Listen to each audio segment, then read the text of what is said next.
नमस्कार दोस्तों, कहानियों की श्रृंखला में आज सुनेंगे विद्या बिंदु सिंह जी की कहानी पुरस्कार।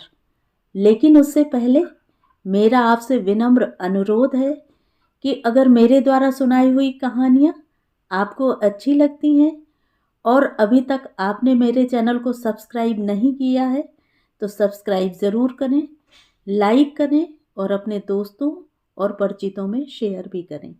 बेल आइकन दबाना बिल्कुल भी ना भूलें। आज सुनिए पुरस्कार।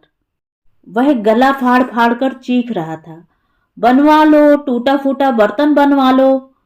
अपने अपने घरों की खिड़कियों और दरवाजों से कुछ आकृतियां प्रकट हुईं, कुछ आवाजें उभरी। ए बर्तन वाले, जरा ठहरो। उसके चेहरे पर राहत झलक आई। आज सुबह से एक भी काम नहीं मिला था। सुरसतिया बुखार में तप रही है, उसको दवा चाहिए। माई की खांसी जोर पकड़ रही है, ठंड आ रही है, उसके लिए कुछ ओढ़ना, कथरी, झुलवा का जुगाड़ भी करना है। पारसाल मरते मरते बची है। यह मुई ठंड आती है तो अपने साथ ढेर सारे सोच भी गरीब मनई के लिए लाती है। और नोहरी कह रही थी कि घर में अनाज बिल्कुल नहीं है, लकड़ी गोईठा भी नहीं है। कंधे का झोला रखकर बैठ गया। बैठते हुए लगा, पिंडलियां बहुत थक गई हैं। चलते रहो तो पता ही नहीं चलता कि थकान कितनी है। अब तो भूख प्यास भी लगाई है। बंगला तो काफी अच्छा है, बड़े लोग हैं, कुकुर, बिलार, खरगोश आदि पाले हैं। उसकी आंखों में एक चमक आ गई और साथ ही भूख भी और जग गई। मांगू, शायद एक आध रोटी पड़ी हो, पर नहीं, अभी नहीं। काम कर लूं, फिर कहूंगा कि बहू जी पानी पिला दीजिए। सब बड़े मनई कठोर नहीं होते, कितनों में तो बड़ी दया माया होती है। हो क्यों नहीं, भगवान का दिया सब भरा है। अरे बहू जी आ रही हैं। कैसे सरक की अप्सरा की नाई रूप है। घर में इतना बढ़िया कपड़ा पहने हैं कि नजर बिछल जाए। ठीक इसी समय चीकट चिथड़ा बनी धोती पहने हुए अपनी औरत की आकृति आंखों में घूम गई। सुंदर तो वह भी कम नहीं थी, पर गरीबी की मार सबसे पहले चेहरे पर ही पड़ती है। सोच की धारा फिर मुड़ी कोठी वाली बहू जी की ओर। जैसा रूप है वैसा ही स्वभाव भी तो होगा।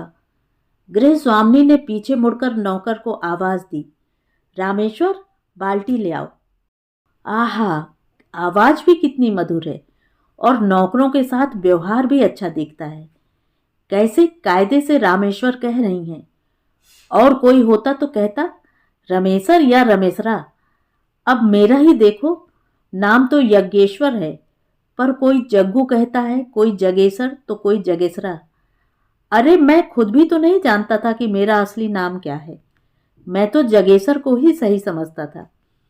परंतु वकील बाबू के बड़े लड़के जोगिंदर बाबू ही तो एक दिन हंसते हुए बोले थे, अरे जगेसर, तुम्हारे और मेरे नाम को लोगों ने बिगाड़ दिया है। तुम यज्ञेश्वर से जग्गू और जगेसर बन गए और मैं योगेंद्र से जोगिंदर। बहू जी की आवाज से वह फिर सचेत हुआ। कितने पैसे लोगे? उसके मन में आया अपनी व्यावसायिक आवाज में कह दे, 2 रुपए होंगे मालकिन, केवल रांगा से काम नहीं चलेगा। नीचे पेंदा छन्नी हो गया है, टिन का चिड़क लगाकर ऊपर से रांगा धर दूंगा। पर रुपए वाली बात के अलावा और बाकी सब कह गया, इतना और जोड़कर जो वाजिब समझे दे दीजिएगा। पतली पतली मुलायम गेहूं की रोटियां और खुशबूदार मसाले वाली सब्जी के चटपटे स्वाद की कल्पना उसकी जीभ गीली कर रही थी। नहीं भाई, तुम पहले बता दो, नहीं तो बाद में तुम लोग झिकझिक करते हो। अरे बहू जी, आप तो खुद समझदार हैं, मेहनत समझ के दे दीजिएगा। सहसा उसे लगा कि कहीं बाद में सौदा पटाने में मेम साहब का मिजाज न बिगड़ जाए, इसीलिए पहले ही पानी पीने को मांग लूं। उसने बाल्टी अपनी ओर सरकाते हुए कह ही दिया, बहू जी बड़ी तेज प्यास लगी है, पानी पिलवा दीजिए। बहू जी की कृपा बरसाती हुई आवाज फिर सुनाई दी, अरे रामेश्वर, जरा बाल्टी वाले को पानी पिला दो। अब उसकी उत्कंठा रामेश्वर के उस हाथ की ओर केंद्रित हो उठी जिसमें वह केवल एक लोटा पानी लेकर आ रहा था। वह उदास हो गया। क्या बेहया बनकर रोटी मांग लूं? आंतें चीख रही थी। हाँ हाँ, मांग ले। पर विवेक डांट रहा था। क्या तू भिखारी है रे? मेहनत करके खाता है। फिर कहीं तू जीव के मुलाहिजे में अपनी मजूरी न कमकवा ले। फिर सुरसतिया की दवाई, अनाज, लकड़ी गोईठा, माई के कपड़े। पर अभी तो और ग्राहक भी आएंगे, क्योंकि आवाज तो 2-3 खिड़कियों से आई थी। हाँ, बाल्टी और बक्सों की खटर पटर तो हो रही है। अरे, जी बहन जी तो बाल्टी लेकर इधर ही आ रही हैं। दूसरी अपने दरवाजे पर निकाल कर रख रही है। अब वक्त बेकार करना ठीक नहीं। अभी 2 मील चलना पड़ेगा। कहीं चक्कर खाकर गिर गया तो कौन सी दवाई, अनाज, कपड़े आ जाएंगे। जान है तो जहान है। उसने रोटी मांगने के लिए हिम्मत बटोरी। बहू जी, सरकार, बहुत जोर की भूख लगी है।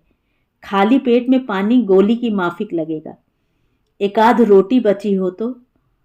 बहू जी ने गंभीर आवाज में सिर हिलाकर आश्वासन देते हुए रामेश्वर से कहा, रामेश्वर, देखो कुछ बचा हो तो लेते आओ। रामेश्वर 2 रोटी पर सब्जी के कतरे रखकर ले आया। जग्गू की भूख उस स्वाद को पाकर लगा कि और जग गई, पर अब और मांगना तो बेहयाई ही होगी। उसने पानी से अतृप्त पेट को तृप्त करने की कोशिश की। गमछे से हाथ मुंह पोंछकर जग्गू काम में जुट गया। बहू जी ने भी पैसे के लिए मोल भाव नहीं किया। जग्गू ने सोचा, स्वभाव अच्छा है, स्वयं ही दे देंगी। बड़े लोगों से छोटी बात ना करो तो वे खुश रहते हैं। अब तक अड़ोस पड़ोस की कई बाल्टियां और बक्से जमा हो गए थे। जग्गू खुश था। बोहनी अच्छे लोगों की हो जाए तो दिन भर कमाई ही कमाई है। फिर सोचने लगा, कितना देंगी बहू जी? 2 रुपए मैं मांगता तो बात पढ़ते पढ़ते 1.25 रुपए पर आ ही जाती। अब तो अपने मन से जो देंगी वही लेना पड़ेगा। उन्होंने पहले ही कह दिया है कि बाद में झिक-झिक करते हो तुम लोग। अब कुछ कुछ पछताने लगा। 2 रोटी के पीछे देखो कितना मुलाहिजा करना पड़े। उसे सुरसतिया की कराह सुनाई देने लगी। बापू, कपार फटा जात है। नोहरी की बड़बड़ाहट भी कानों में गूंज रही है। जब कमाई का बूता नाय रहा तो का करेगा मेहरी लहरिका कई लिहा। वह उसके संकोची स्वभाव को भी बार बार कोसती है। तुम्हें शर्म लागत है भाव ताव करे मां? जैसे सारी दुनिया दया माया के मारे तोहरे हाथे में खजाना सौंप दे। अरे चंदुआ तोहसे कम काम करत है। मुला सांझ के 20 से कम कब्बो नाय लावत। ओकर मेहरी लरिका हमरी नाय झकते नाय। अरे ऊ तो बाल्टी बक्सा बनावत है तो ओहमा कौनो ढील जरूर छोड़ देत है, जौने फिर बनावे का बुलावा जाए। और एक ठू तू हया कि ऐसन पुख्ता बनौबा कि फिर बजरों के मारे न टूटे फूटे। मन हुआ रांगा एक तरफ पतला रख दे। 2 महीने तक तो बाल्टी चल ही जाएगी। फिर आऊंगा, फिर 2 रोटी, स्वाद वाली सब्जी और ठंडा पानी। पर नहीं, यह तो धोखा है। चंदुआ दे धोखा, मैं क्यों दूं? और फिर अन्नदाता को धोखा दूंगा तो वहां क्या जवाब दूंगा? बकने दो नोहरी को, जोरू का स्वभाव ही चिनचिनाहा है। पर पहले तो ऐसी नहीं थी।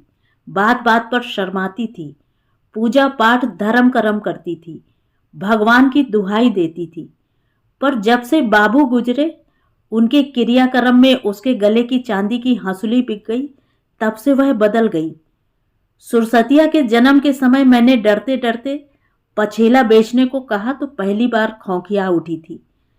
शरम नहीं आवत मांगत के, इक्को सूत गढ़ावे के बूता नाय, जौन बाय उहो नोच खसोट लिया। हमें सोंठ मसाला के भूख नाही ना, पछेला न देवे। पर वही नोहरी मेरी बीमारी में अपना सारा कुछ धीरे धीरे लच्छू सुनार के यहाँ दे आई। मरा तपेदिक का रोग, कहते हैं पहले बड़ों को, राजा बाबुओं को होता था, पर अब तो गरीबों से उसने दोस्ती कर ली। राजा प्रजा सबको जब एक बराबर करने की कोशिश है, फिर रोग ही काहे भेदभाव करे। रोग तो ठीक हो गया, पर कमजोरी इतनी छोड़ गया है कि चलता हूं तो चक्कर आते हैं। डॉक्टर कहते हैं कि आराम करो, खूब खाओ पियो। गरीब भला आराम भी करे और खाए भी? ऐसा कैसे हो सकता है? अरे रूखी रोटी तो इतनी मशक्कत के बाद मिलती है। नोहरी जब जब अलमारी की खाली शीशियों को देखती है तो उसके मुंह से एक आह निकल जाती है। शायद उन शीशी बोतलों के पीछे उसे अपने जान से प्यारे गहने नजर आ जाते हैं। मैं देख कर भी कुछ नहीं कहता। बाल्टी बन गई थी, पर जग्गू उस पर तन्मय भाव से रांगा चढ़ाया जा रहा था। पड़ोस की बहूजी इन बहूजी से कह रही थी, बड़े मन से बाल्टी बना रहा है यह बाल्टी वाला। पिछली बार तो एक आया था, मरा ऐसी बना गया कि 15 दिन भी बाल्टी नहीं चली। जग्गू को लगा कि उसकी ईमानदारी का उसे पुरस्कार मिल गया। अब उन बहूजी के साथ भी कुछ रियायत करनी पड़ेगी। आखिर कितने लोग ऐसे होते हैं जो खुले दिल से किसी की तारीफ कर सकें। लीजिए बहूजी, बाल्टी बन गई। रामेश्वर, जरा देखो ठीक बनी है। बहूजी की इस आवाज से कुछ भीतर ही भीतर टूट गया। रामेश्वर ने बाल्टी की परीक्षा की, फिर कहा, ठीक है। बहूजी ने कहा, 8 आने दे दो रामेश्वर, और उठकर चल दी। रामेश्वर की दी हुई अठन्नी उसकी हथेली पर चमक रही थी। दूसरी बहन जी अपनी 3 बाल्टियों का हिसाब 1.5 रुपया बता रही थी। रेट तय हो चुका था। अब जग्गू कैसे बढ़ा सकता था। सड़क पर बाल्टियों और बक्सों का जमाव होता जा रहा था, पर जग्गू की आंखों में अंधेरा छाने लगा था। उसकी सांस और फूलने लगी थी। पिंडलियां उकड़ू बैठे रहने के कारण दर्द से ऐंठने लगी थी। कानों में माई की खांसी, नोहरी के ताने, सुरसतिया की कराहें, दवा की दुकान, कपड़े की दुकान, अनाज मंडी आदि कई दृश्य गड्ढमड्ढ होने लगे थे। तो ये थी कहानी। कहानी आपको कैसी लगी कमेंट करके ज़रूर बताएं।